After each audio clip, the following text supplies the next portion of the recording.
Good evening, everyone. I am Dr. Robin Matter-Mast, a practicing family medicine physician at GBMC and your new Chief of Staff. This role is an exciting one for me, even in a global pandemic, because I know I have some of the greatest physicians practicing alongside of me. This year has been a tough one for many of us for many reasons. Not only are we all dealing with the social effects of a global pandemic, but we are also on the front lines as medical professionals, dealing with the stress and fallout that accompanies these unprecedented changes to how we practice. You've been incredible. Throughout this year, I was never concerned about how GBMC would fare because I knew we had exceptional physician leadership to guide the way. You have not only taken all of this in stride, pivoting to ensure you could provide great patient care, but you have stepped up philanthropically, supporting GBMC employees through the Healthcare Workers Fund, supporting important initiatives at GBMC to ensure we could continue to provide them, and ensuring patients and families have what they need, even in the most challenging of times. It is in challenging times we discover our greatest strengths, and ours is certainly the dedication, talent, and altruism of our physicians. I know this strength will help us as we move forward, especially with the Promise Project. Since 1965, we have made incredible progress in medicine. Many of the physicians on this call are GBMC Titans of Care, elected so because of their contribution to GBMC and the field of medicine. I know we have future Titans at our institution now who will help us continue that legacy for the next 55 years. Today, you make a difference in how medicine will be performed in the future. You help patients and your fellow employees get through today's challenges, and you built the outstanding legacy and reputation of GBMC through your work in the past. This night is for you. Thank you for everything you did, are doing, and will do for the community at GBMC. And with that, I will turn it over to our President and CEO, Tracey Chessare, who is with our special guest for the evening.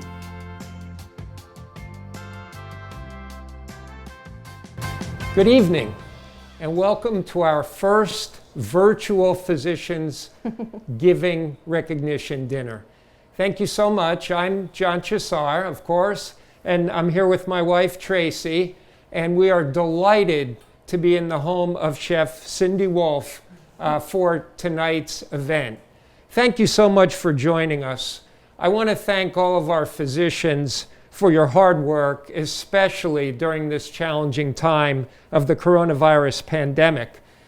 We wish we were all together celebrating and inducting this year's class of Physician Titans. Unfortunately, we can't gather, but we will be all together in spirit.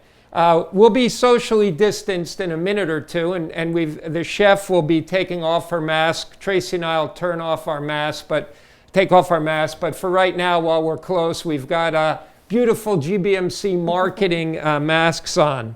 So the way the evening will go is Cindy is going to cook for us and teach us. She's just spent a few minutes explaining to us how she teaches the next generation of cooks and chefs, just the way we teach the next generation of clinicians. So get ready to ask Chef Wolf your questions. Please type them into the chat. At the appropriate moment, we will have your chatted questions in, and I will ask Cindy the questions. So let me just quickly remind you of who Chef Cindy Wolf is. She is an 8 times James Beard Foundation Award finalist for Best Chef of the Mid-Atlantic. Her cuisine is backed by French fundamentals, and we all know her through her company of Foreman Wolf.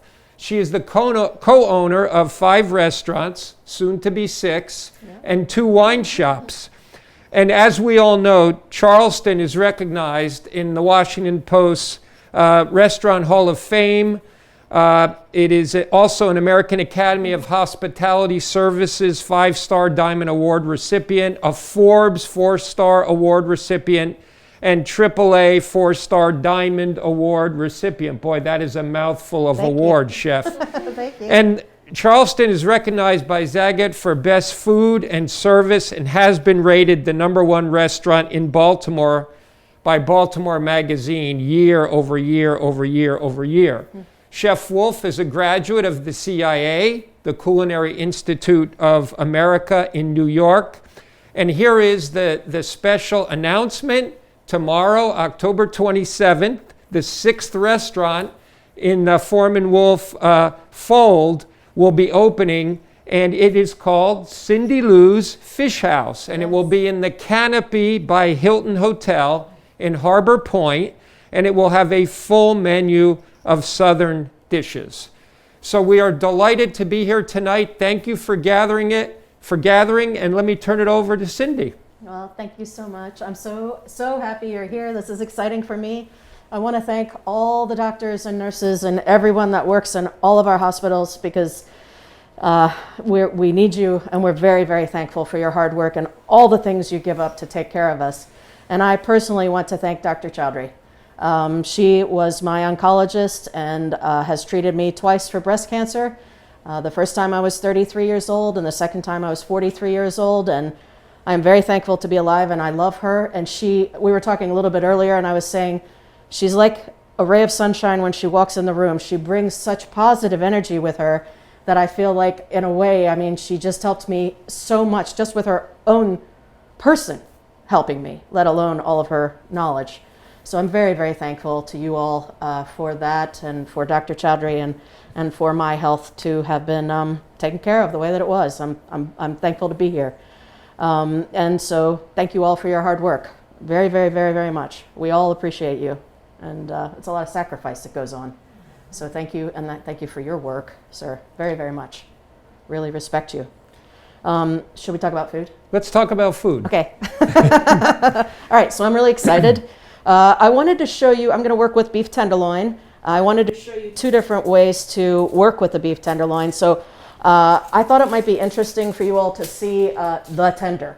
I have cleaned it. It's called peeling a tender. And I've cleaned it to the point where there's almost no fat on the back. I did leave this pocket of fat because it's so important. You need fat as flavor. And a tenderloin is one of the leanest meats there are on the animal. And, this is the tail end, and this is the head end. And this is what's typically called the filet mignon. So the very center, the very best part of the beef tenderloin is called the filet. So if you ever wondered about that, I will tell you one thing about cleaning the tenderloin. There was a chain over here, and that I removed. You can actually, the chain you can pull off. You almost don't need a knife to remove it. Now, one of the things about the chain, it has a lot of silver skin, and I would say silver skin is a lot like a rubber band. It's absolutely inedible, and it's just, you can't digest it. So it has to be removed, and it actually is silver, and it looks like skin. So you'll notice it when you see it. So you want to pull any excess fat off the top. You want to pull the chain off, and what I was getting at was in the chain there will be a little bit of silver skin. So it's almost something you can use really, really well for making a soup. Like I would brown it, and you have Italian descent or background. Oh my gosh, like any of the bean soups or any of the pasta brodos, the broth soups would be so good because it's got enough meat in it that it's really going to impart a lot of flavor. If you just brown that and add a little mirepoix, carrot, celery, and onion, and make a broth with it, I bet you would love it. So that way we're not wasting, because this is an expensive piece of meat, right? This is Creekstone. So it comes from a co-op out in the Midwest. And it is, the farmers have to meet Creekstone's requirements, from feed to animal husbandry to absolutely every aspect of how the cattle are raised and the environment in which they're in. And then once they meet that requirement, they have to meet the grade out, which this is prime. So there are very few beef tenderloins that grade out to prime. It is the best beef. So this is really, and you can start to see the fat marbling in here. So that's just the tail end, but you can see how much fat is going through it. And that's really a sign of quality. So one of the things I'm going to make with it is steak tartare. So the end of this and a little bit of this side meat, I chopped. And, now I have this gorgeous beef chopped fine. And John is going to eat this. I'm so excited. I can't wait. All right, this is jalapeno oil. So, do you like spicy? Yes. Oh, yeah, I love you. Okay, so jalapeno oil, a little bit of fresh chives, maybe a little more. So, finely chopped fresh chives. These are tiny capers. And what I love about these is they're so tiny. And so, sometimes, when they're big, it's just you get so much taste up from them. So I'm going to put a few of those in and a little bit of finely chopped shallot. Since I already have chives, I've already got the kind of garlicky onion flavor, but I love shallots. They're so pretty. And it's also fun to have the crunch, quite frankly. So we'll do that. And I am going to plate this. Oops, that doesn't go there. I'm going to plate this on the gold plate. These are very, very old pieces of china, and I love them. I think pretty much anything's going to be just gorgeous on this piece of china. And it's fun when you have friends over or family and you really want to celebrate. I like to pull these pieces out. I think I think sometimes people don't use their good things, or maybe like your mother gave you something and you're like, oh, I don't know. But these are beautiful pieces of china. Yeah. So this also needs a little bit of salt and pepper. And I am a salt person, I'm afraid. I do like salt, and I believe that things need to be seasoned properly. So I'm going to let you taste it. Okay, hello. I'm going to let you taste this before I plate it, because I want to make sure it's to your taste before I do so. And actually, I may taste it too. All right. Let me take my mask off to taste. How is it? It's delicious. Isn't it good? And it's just like so... The jalapeno oil, oh yeah, makes it very fresh. All right, that's a lot of jalapeno oil. I could have put less in. And one of the good way to plate, this is a ring mold. I have a whole set of them. They are not expensive, and you can do a million different things with them. But oftentimes if you're trying to really show off at home, it's just such an easy step. But they actually cut. They cut and they can mold, right? So, yeah. So that's like that. Makes a pretty circle. Beautiful. Thank you. And then I'm going to use a little bit. I have an edible flower here, which is so pretty. I love these. These are little apple blossoms, and this is a chervil microgreen, a chervil and leek microgreen. So we're using a lot of these now in our cooking, and then you can just set off the top there. And I think I'm going to give you just a little bit more extra virgin olive oil because I was pretty generous. And this is, you studied in Rome. It looks too good to eat. You studied in Rome, and hopefully you will like this because this is a Greek olive oil. It's from Sparta, and it is from ancient trees. So this olive oil I just recently started to buy. Ironically, one of our waiters is from Greece, and when he was in the army, all the people in the army had to, do work. You have to be in the army. So he and his guys were the ones that worked the fields, the vineyard sites, where the olive trees were, the groves. That's the word I'm looking for, the groves. So I can't believe when he saw the olive oil, he was like, I used to work there. I'm like, how can that be? Very cool. So you like that? Delicious. And the shallot does give it a little crunch. Okay, Yummy. So while you're having fun with that, I'm going to cut a couple of medallions. And you'll really see the beautiful marbling here. So this is, yeah. So those will be so now we'll have used it this way. If you wanted to do an 8-ounce piece, you could, and grill it, pan roast it. There are just so many different ways to work with a beef tenderloin. But you want to do a method where hopefully it's cooked to rare or medium rare, maybe medium at the most, because it is a lean piece of meat. If you go over medium well to well done, it's going to be dry, but some people will only eat that way, and I totally understand that. So I'm gonna wash my hands. So these are two of the mushrooms that I'm going to be working with for the beef. Beef tenderloin loves mushrooms. And so we have oyster mushrooms in this bowl, and those are the royal trumpets, which are sort of similar to a wild mushroom, the chanterelle or the the porcini mushroom. So I'm going to talk about the fact that when you're working, these are cultivated mushrooms. When you're working with a cultivated mushroom, you may not have to clean them at all. You can see there's no dirt on here at all, and they're in great shape. So I would just pull these apart. These are the oysters, and saute them like this. I don't have to do anything. This mushroom is also extremely clean. It's amazing, isn't it? So mushrooms are like sponges. So if you were to immerse them in water, they're going to absorb a large amount of water. And then what does water taste like? Nothing. So we don't want to eat water, we want to not have it. So in this case, these are great mushrooms to work with because I don't have to wash them, right? And I don't even have to brush them. And I know people talk about brushing, and when I do that, if I were to do that, I would use a towel and I would just gently rub it, a damp towel rub. I would not use a brush on a mushroom. I think it's just going to beat it up too much. So those are two of our mushrooms. This is the mushrooms already cooked, and these are the royal trumpets. You have chanterelles in here, which are a wild mushroom, and I want to talk about the process of cleaning a chanterelle mushroom. I'm going to put these on the stove for a moment to get them going, and in order to do that, you'll see on my stove I have a couple of different pots and pans. This is a pan that has a very special metal. It's made by Heston, and this pan is now my favorite pan. It's not a non-stick pan. I would not use a non-stick pan, but because I always worry about is the coating coming off. They completely freak me out. This pan is amazing because it's the easiest pan I've ever cleaned. Let's say I really brown it.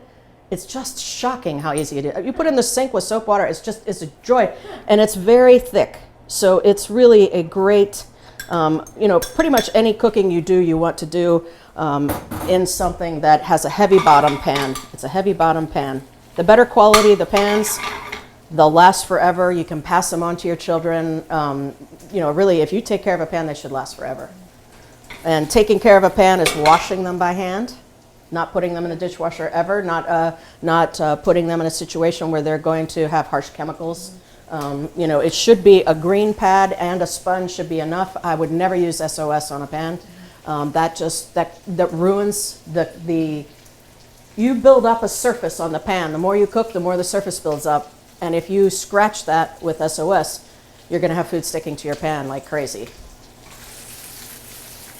So the thing with working with chanterelles is because they are a wild mushroom. Put my mask on.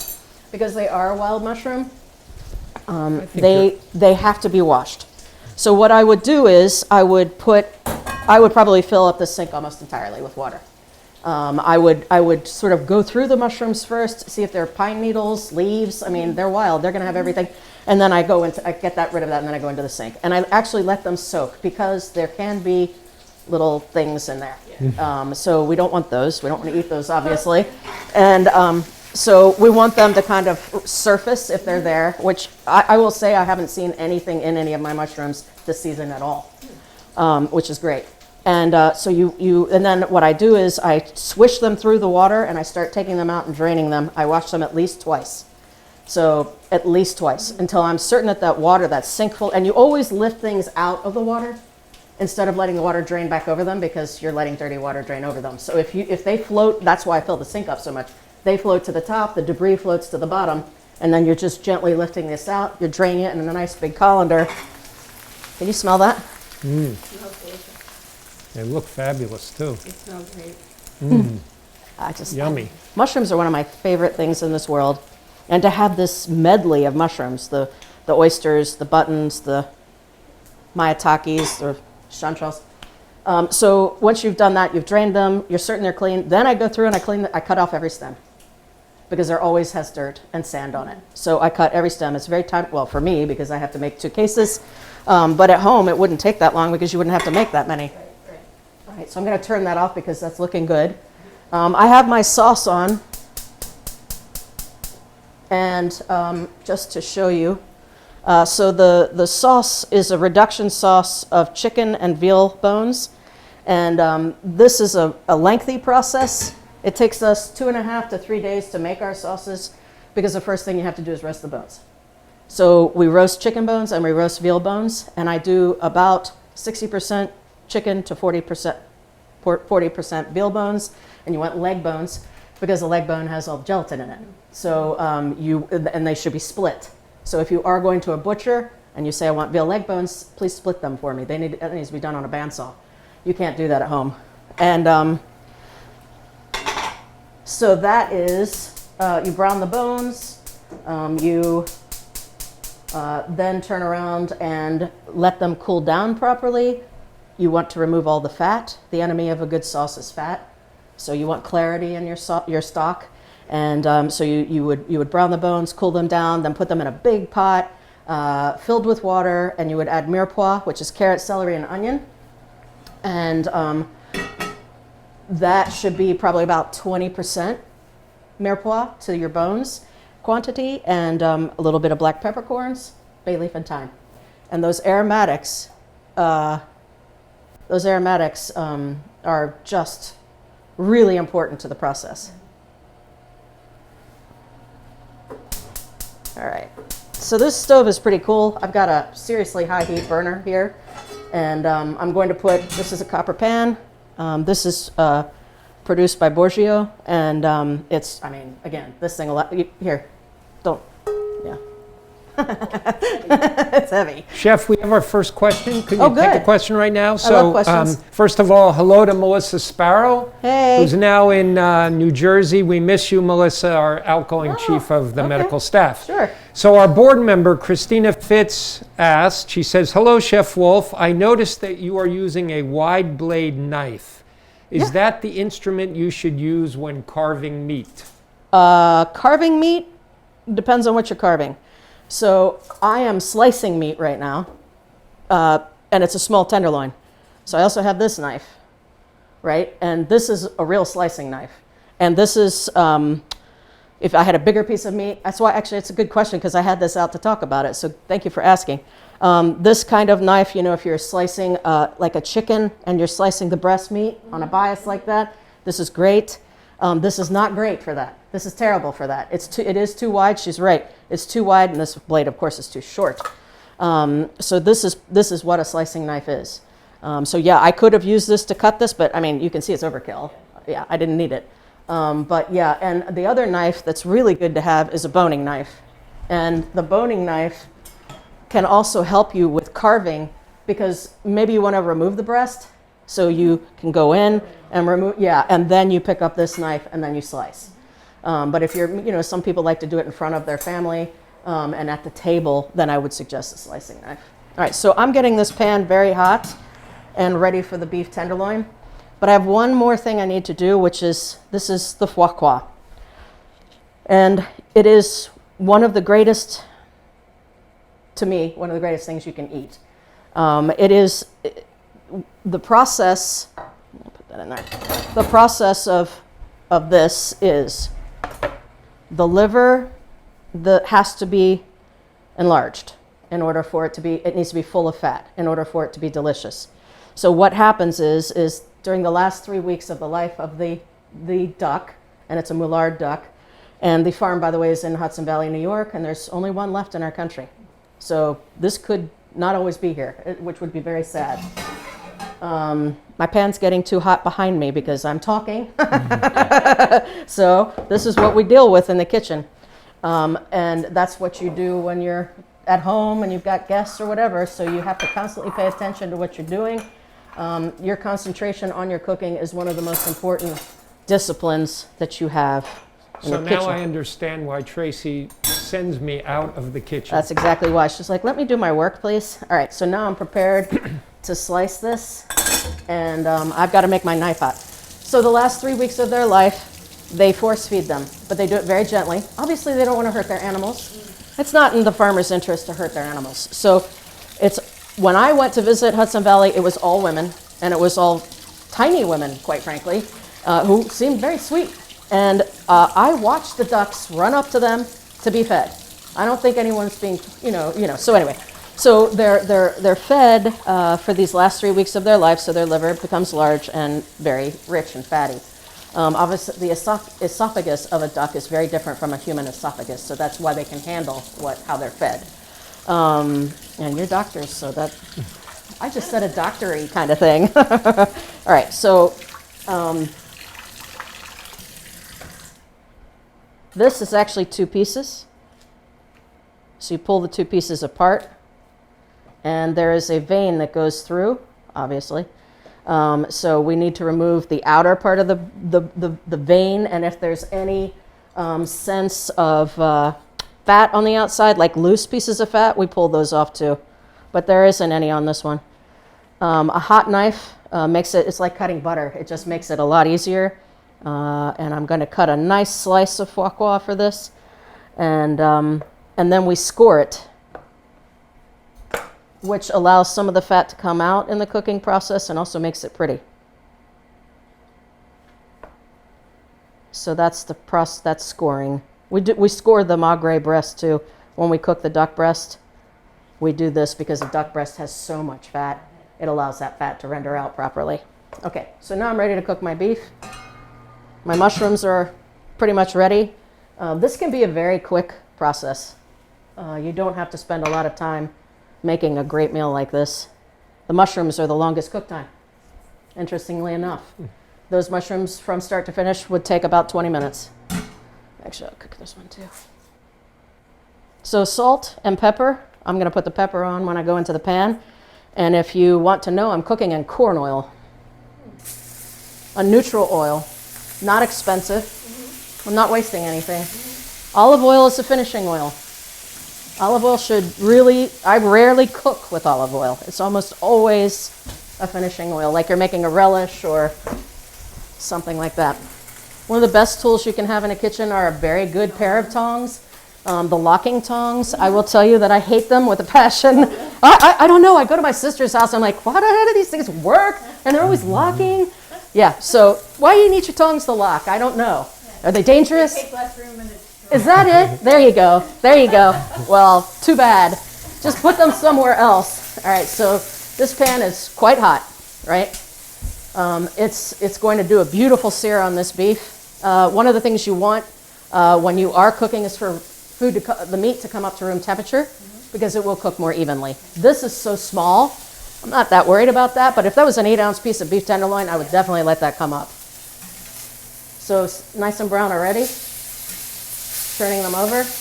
I'm going to turn the heat down a little bit. My pan's smoking pretty seriously, which is fine, but I don't need that much heat. I'm going to cook it to, is medium rare okay? Sure. Or would you like it cooked more or less? Medium rare is fine. Okay.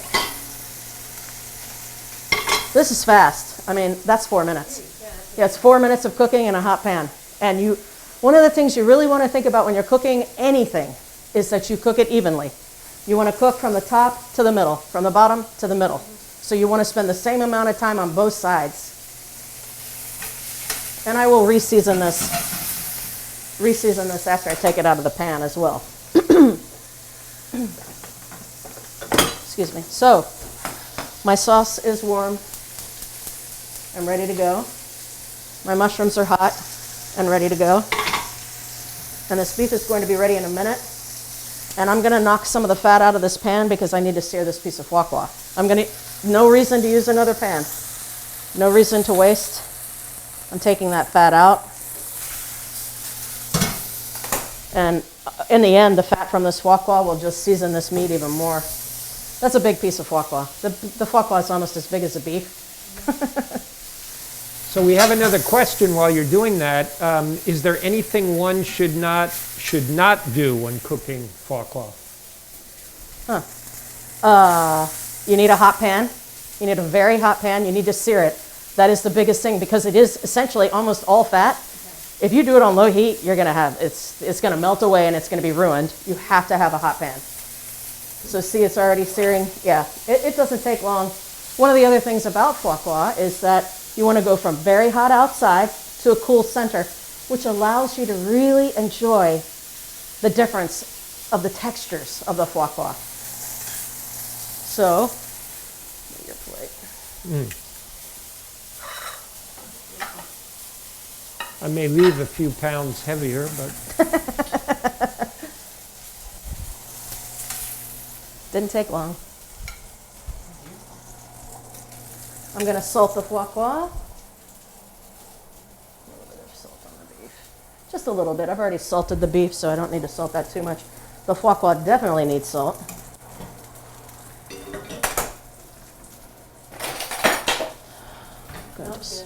Good. Oops, I'm going to sauce the plate.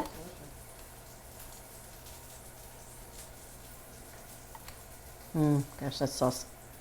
Doesn't it smell? It smells so good.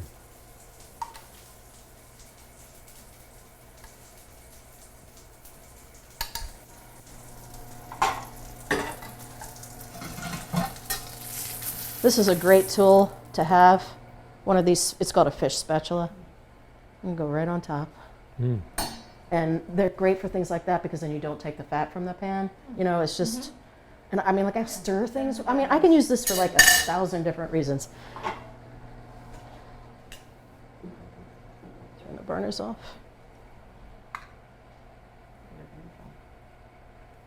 Oh, gosh. And then a little bit of something green on the plate again. Chives would be nice. A little bit on the mushroom. A little fresh rosemary would be nice on there. And some of the little micros you can put on.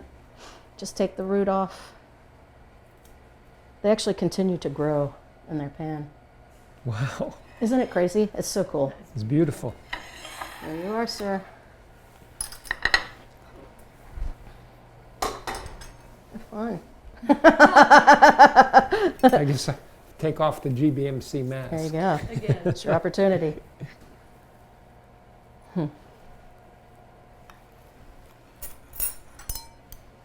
That foie gras looks good. I may have to cook another piece. There we go. Yep. See, the pan's still hot. That's how hot that pan was. Yummy, yummy, yummy. Good. So a perfect bite of my food is a bite of everything. You know, that's always my goal. There is not a thing on that plate that shouldn't be there, right? And so the beef with the mushroom, with that amazing foie gras and that sauce, should be beautiful. That needs a red wine so badly. Chateauneuf de Pape, like Domaine de Marcoux or Clos de Pape, or, oh my gosh. Meat cooked perfect. Got it. Oh, good, good.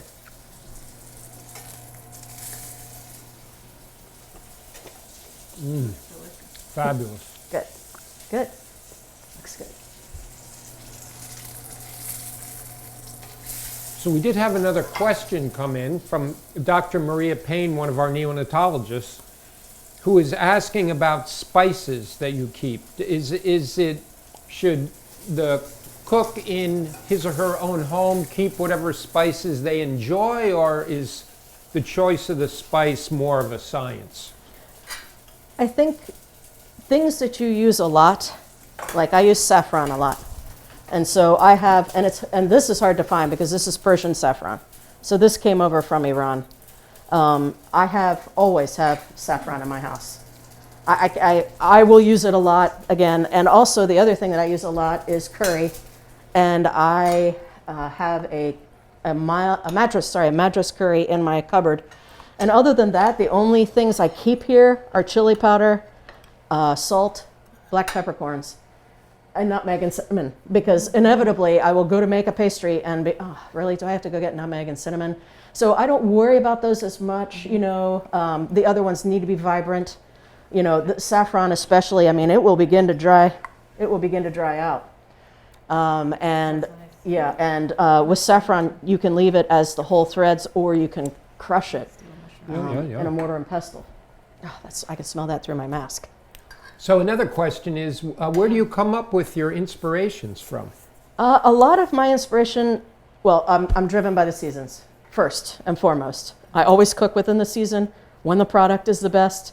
And we work with a lot of our local farmers, and when that product comes in, it's just such an inspiration. It's such an inspiration. I mean, you never think that, like, oh, zucchini, whatever, who cares? Okay, I can make, it gets picked that morning from Richfield Farm, which is in Essex, and I get that zucchini, or I used to grow it in my own garden when I had my farm. I would bring it in, slice it very thin, lay it out on the plate raw with an incredible piece of cheese from Neal's Yard Dairy from England. It's Coulee is one of them, which is a very special farmhouse piece, small farmhouse production piece, and shave that on the plate, really good extra virgin olive oil. Again, this is the one from Ancient Foods. I would definitely put on that plate. A little bit of fresh cilantro, barely chopped, salt and pepper, and you can't believe how good it is. So, I think, I forgot what the question was. That's the ADD in me. Where does your inspiration Okay, so see, I will wander off in a million directions because that's the way my brain works. And that is it. What is local? What is fresh? What is beautiful and in perfect condition? And then also, I am so driven by my travels. I have traveled so many times to France, a number of times to Spain and Italy. And I love French food. And I love classic French food. I love the foundation of classic French principles: braising, sautéing, grilling, making a wonderful sauce, working with products like foie gras. We do get products from other countries as well. So that's the other inspiration is when I get squab, it comes from either a small farm in Virginia or from California. But when I buy quail now, I'm getting it from a small farm in the southwestern part of France.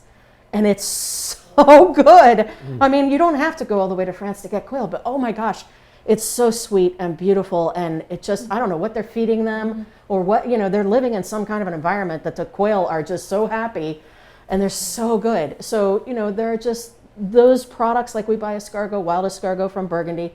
So it's not all just from here. It's from wherever it's the best. Absolutely. So there's a question that's coming in on sort of a different track. Okay. Pointing out that you have reached the pinnacle of what used to be a male-dominated career. And this person writes, how have you dealt with issues of sexism throughout your career? And what advice do you have for other women working in male-dominated industries, be it in hospitality, finance, or medicine? Okay, I can answer that. I can only answer it from my perspective. I was raised in a family that we respected all people, all the time. And I never felt different because I was a woman, ever. Not by my father, not by any member of my family. And so I believe that if you work hard, I do believe that. I have worked hard to be the best I can be. And I have never allowed anybody to stand in my way. And I've been cooking professionally since I was 19 years old. I'm 56 years old. I had my first executive chef's position when I was 25. I was running I opened a kitchen in Knoxville, Tennessee for my chef, Marcelo Vasquez, who we have now named one of our restaurants after. He was my mentor and I adored him and he was incredible and gave me the opportunity. He was a chef. He wanted to step out of the kitchen. He was in his 50s. He was done. He needed to be out of the kitchen and he wanted to be the operator. He and his wife were the owners of the restaurant. She always ran the front of the house when I worked with him in Charleston. And so I think that, having that opportunity at such a young age, and I mean, I was a very good cook. So a male cook couldn't say anything to me because I would blow them away. So it's true. I mean, I have always worked, all my life I worked harder and longer hours than anybody else. So, but I love what I do. So I do it because I love it, but I also want to be the best I can be. And then when I was in a position to start training people, I made sure they respect, any cook I hire, and again, you're asking about my obstacles, but as a leader and as a teacher, any cook I hire, the first thing I say to them is, you will treat everyone in this restaurant from front to back with respect, and I will not tolerate anything else for any reason, period. And if you ever have a problem, you come right to me and I will handle it, right? Great. But for me, I've never allowed anybody to get in my way. I worked in a kitchen in DC when I moved up from Charleston that I did not like. And I had never experienced working with people that would and you may not understand this, well, you can make it work for you and your job. They would take mise en place that you prepared the day before. So let's say I made all these mushrooms and I cut the beef and I made the sauce and I had my work done for the next day to a certain extent that you can do ahead. And people would take your mise en place for the other shift. And I'm like, what? That doesn't even make any sense. We're here as one team. Why are you hurting the restaurant? And the only other thing, that restaurant, you weren't allowed to go eat there either. So that really was offensive to me. I was like, what? I've always eaten in all the restaurants I've ever worked in. I love to eat first of all, I love to eat in restaurants. I mean, come on. And then why would you tell your cook, oh no, you're not allowed in here? I'm like, really? Well then, How am I going to know what the service is like? How am I going to understand what I'm doing? How am I going to know what the plate really feels like in the space? So, but getting back to answering the question, I think that I was also very lucky because I happened to work with some very special people. So I really didn't have any experiences. I mean, I definitely had a male chef that, would physically touch you in a way that, to get by you, that kind of dumb thing. And you're just like, really, do you have to do that? But, I would just move away. And anyway, he was fired. Not because of that, but he wasn't good. So he ended up losing his job. So that problem went away pretty quickly. Actually, the other sous chef in that restaurant was a woman. So she and I were running that kitchen and he was doing nothing. So they finally figured it out. But yeah, I mean, it's been very little. And, I think in the end, I've just been lucky. Great. Probably. So we have another question. Is there an up-and-coming chef in the Baltimore area that you're watching? No, because I am so focused on what I do. People always ask me where I like to eat. And I'm like, well, I don't go anywhere to eat because if I have a day off, I'm going to eat in one of my own restaurants because that's part of my process is making sure that the food's the way that it should be. So, and also it's a joy for me to get to do it. I love eating in our restaurant. I particularly love eating up the street. So it's right here in the neighborhood, and I love Petit Louis. It is a restaurant after my own heart. I wish I lived in France. I would be very happy to be living in France. And so I don't, so I can just go up there. That's great. Yeah. So what do you enjoy eating when you're not cooking it? When I'm not cooking? Yeah. When you don't have to cook it. I love all food. I mean, I do. I love all cultures' food. I'd like to experience anything I can that's new to me. I really love Middle Eastern food. Oh my gosh, my brother-in-law is from Iran, hence he didn't bring me the saffron, but someone else did. But I love Persian food. So, and my sister's become a very good Persian cook. They've been married for a long time. When his mother was in the country, and she helped my sister to learn how to cook Persian food, and then my sister also pushed herself to learn and read cookbooks and worked at it. But yeah, I love all food.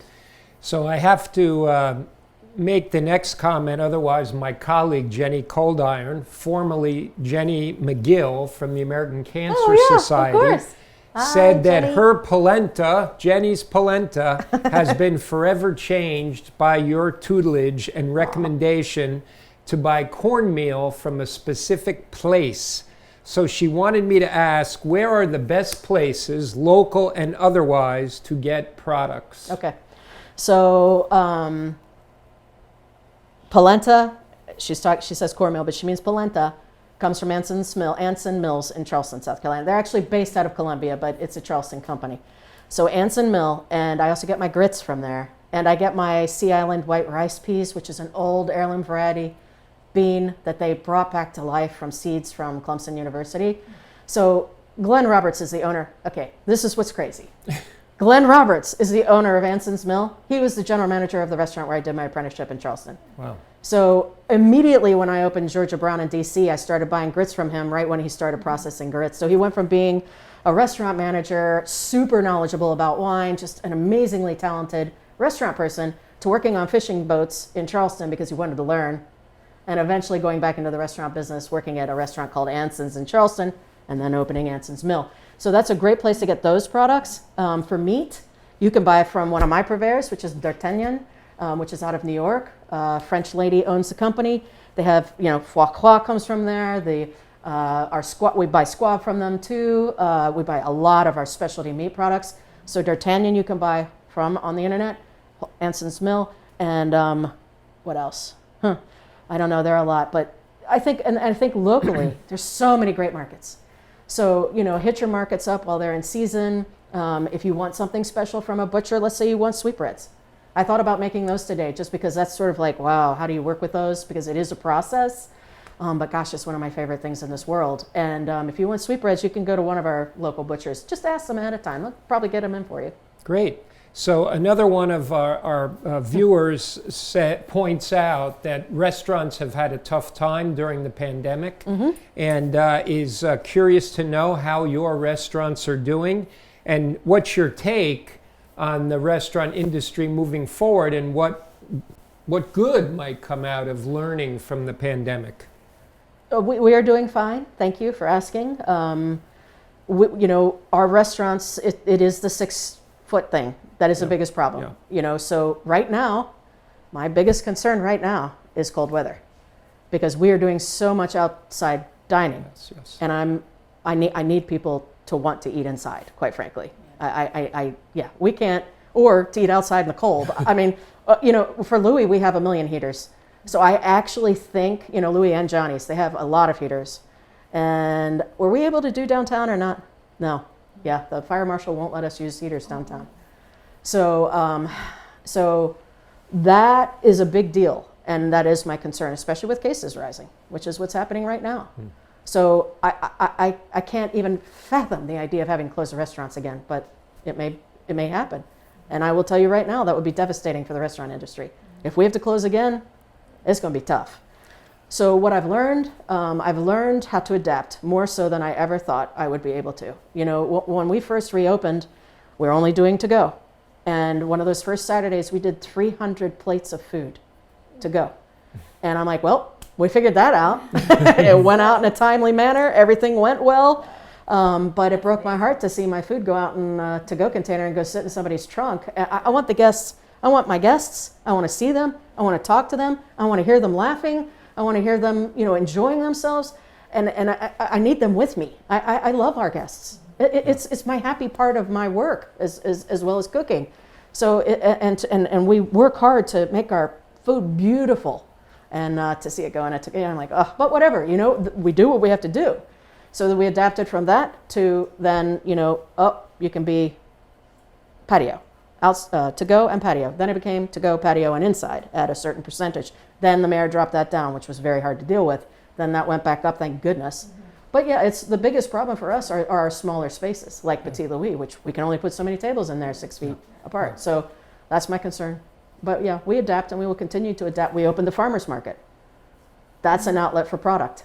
So we have a farmer's market and Johnny's, and we have had it all summer, and it's still going. It's an outlet for some of our farmers. It's an outlet for us. So we sell hundreds of pounds of pasta, freshly made pasta. Mario's from Vasquez is out there doing tamales and empanadas and all kinds. Oh my gosh, I go there. I'm like, ooh, food for the week, or for a couple of days anyway. So yeah, That's fabulous. So another question is, what do you think will be the next hot food? I don't know. I think with food, one of the great, because I have now been cooking so long and through different decades, I've seen the lift of American food in the 1980s. Jeremiah Tower, all the great American chefs at that time, really coming into their own and really making beautiful cooking that is truly American. And then going into the 90s and starting to feel that move forward, and also, and in the 80s, it was sort of the end of Nouvelle cooking from the 60s and the 70s. So you had the end of that, and then you go into really chefs really trying to do great product into the 90s, where, okay, we're getting some great farm product now. Now we're having farmers markets. Now we're having, really product is becoming more and more available because the chefs are demanding it. And chefs started using the whole animal again, which used to be very old-fashioned, which is not right. We should use the whole animal for everything. That's why we were talking about the magret. I mean, you think about the magret, the moulard duck that produces the foie gras, the tongue goes to the Asian markets, the feather goes for down, the fat is melted down and rendered, the fat on the outside is tremendous, we cook in it. The liver is used, the breast is used, the legs, all the parts of that animal are sold. Nothing is wasted. So that's incredible. And that has been that change of the head to toe movement, right? So you have that. So then you come into now, which is really about, then we had the advent of, what do we want to call it? Molecular cooking, right? The scientific cooking in the 90s, which was not my favorite, I have to say. But the chef, the number of chefs that were really responsible for that in Spain and San Sebastian and the chef at El Bulli, they're brilliant. And those people are brilliant with it. It's just that when everybody starts doing it, it's like anything. When everybody starts doing it, it gets watered down, it gets weird. And I think that's what happened. It became like, really, I don't want a balloon blown in my face and I'm supposed to smell that and think I'm eating something and whatever. I mean, it's just weird. So, now we come a little bit full circle past that. I think we're again getting back to roots and we're really getting great product. So the new hot thing, which I didn't answer, is I don't know, because I don't think there will be a new hot thing because of, frankly, what we're going through right now. Okay. So are there under the radar ingredients or food that you think people should be making or trying? Huh. I love that question. I think you should make pasta at home, right? Homemade pasta. Yeah. I think you should learn how to make it. I think you should teach your children how to make it. It's a joy. It's so delicious. It's inexpensive. You can feed a lot of people, and you can do anything you want to it. You know, you can serve it with that broth, you know, if we made it from the beef, or with mushrooms, or with tomatoes in the summertime. And I mean, there's just so many different ways. So I think, you know, starting to explore that, and really, you know, I want you to come and eat in my restaurants, believe me, but I also want you to cook at home. And I think that that is what brings the family together. Great. We need to be together. We need to love each other. And around the table is a great way to do it. And children need somebody to talk to. We all do. So here's a question that maybe we should have asked you in the very beginning, but what inspired you to become a chef? I really think it was my family. My father, my great-grandfather, grandfather were butchers in York, Pennsylvania. My grandfather had Wolf Brothers. And my dad grew up in a house where the butcher shop was out back. From the time my dad was old enough to stand on a stool and stir the scrapple, he was working. By the time he was 17 and went into World War II, he was a master butcher. So, and then my father went from that kind of work into working in grocery stores as head of their meat departments for a region. Eventually worked for Swift, and then eventually worked for two very large chains in our country, both Hardee's and Ponderosa. And he was in charge of buying all food product for all company and licensee stores. Wow. So he traveled the world. And my dad was the first person, when he left Ponderosa, they moved to Charleston, and which is where I started working. I left college after the beginning of my second year, and thankfully they had moved to Charleston so I could work at a really good restaurant there and realize that I wanted to cook. But yeah, Daddy was the first person to import lamb from New Zealand into the United States through the Charleston seaport. So, you know, I just come from food people. My grandmothers were all great cooks. My mothers, my aunts, we love food. You know, that's what it is. We love food. And then I always wanted to own my own restaurant, but you know, when I was in college, I realized college wasn't for me, and I ended up going to culinary school, and I love what I do. I'm thankful that I found it. So Carolyn Candiello, who is our Vice President for Quality and Patient Safety, she'd like to know, what is your favorite dish to make? I love to make risotto. I think really I have to just say it first. I do. I love do you make risotto? Oh my God.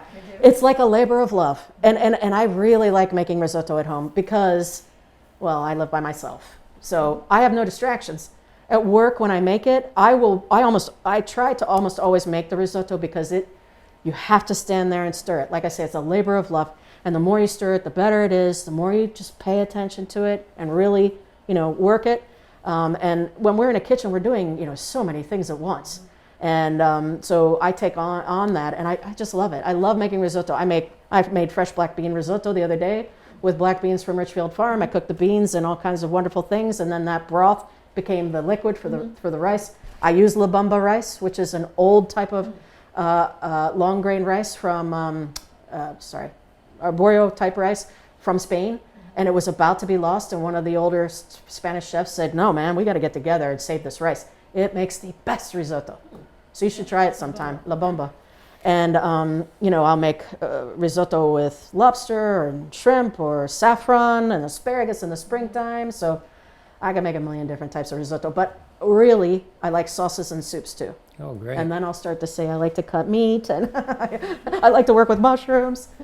So here's a question that only a Chief Human Resources Officer could ask. Okay. Our Chief Human Resources Officer, Anna Maria Palmer, would like to know, your restaurants are known for great quality, taste, and consistency. How do you keep your staff motivated? Teaching, learning, always changing the menus. You know, especially at Charleston, I do a daily menu, and there'll be a day where I'll change 7 or 8 items on the menu. We also have a big menu. We used to have 18 menu items at one point. We almost always have 28 to 30 menu items now. Oh. So we're really pushing. That's a lot of work. Yeah.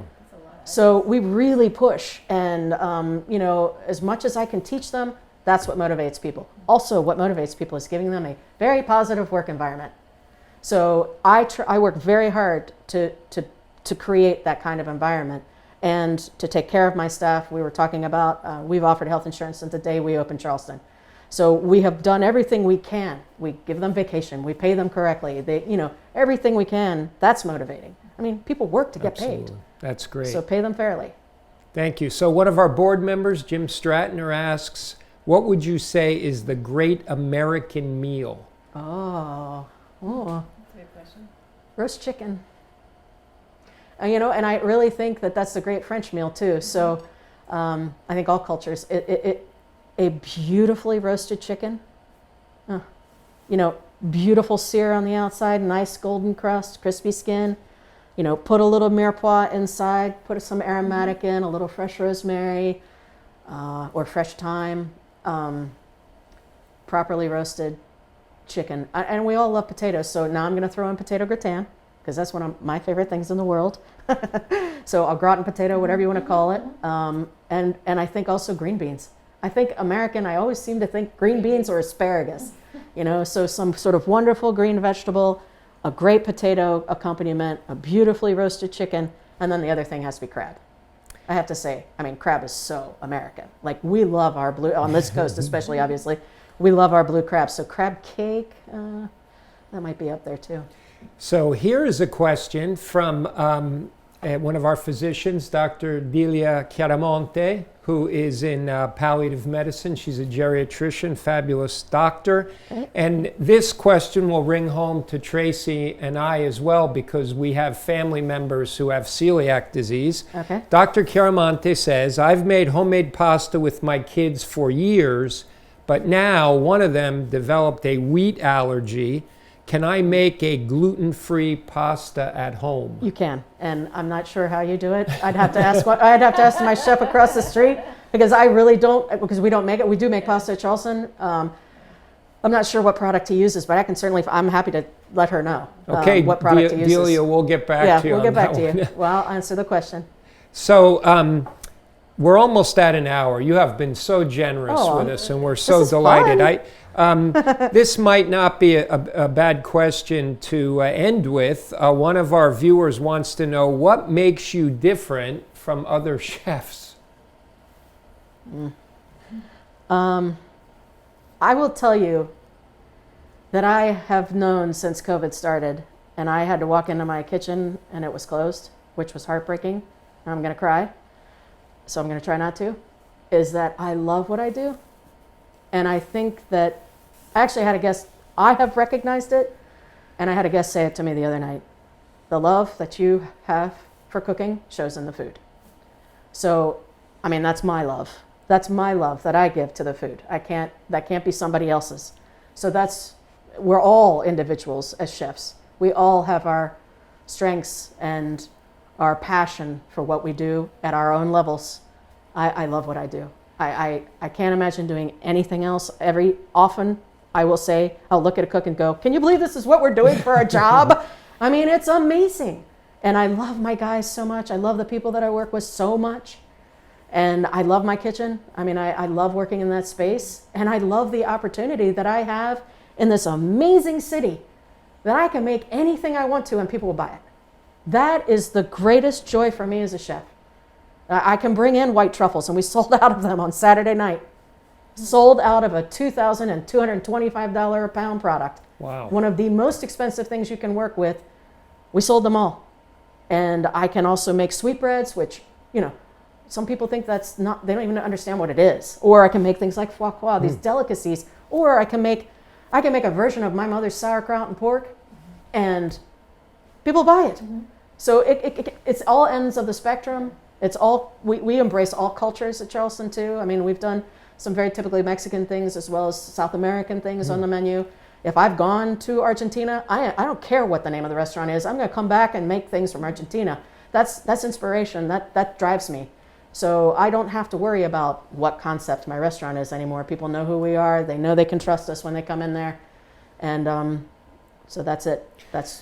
what makes me me. So, Cindy, thank you so much. Thank you for sharing My your pleasure. personal story. Thank you for being an advocate for GBMC. Thank you for Absolutely. welcoming us into your home and for what a spectacular time this has been Thank with you. you. Thank you so much. And Yay. we'll give Cindy a round of applause for all of you. Yay! And You guys are great. we hope to see you at GBMC for a tour, not as a Yeah, patient. okay. We All right, wish I'll you wear plenty my of coat. health. I'm going to just And we walk will around be with it. seeing you at, what is the name of the new restaurant again? Cindy Lou's Fish House. Cindy Lou's Fish House. And Tracy and I will probably see you at Johnny's, Petit Louis, Cinghiale, Charleston. Thank you. Thank you. So thank you all very much. Thank you so much, physicians, for everything you do for GBMC. Thank you for your giving of yourselves to your patients, and thank you for your financial support to our wonderful health system. We hope you enjoyed this. We look forward to seeing you on campus soon. Good night, and thank you very much. Good night.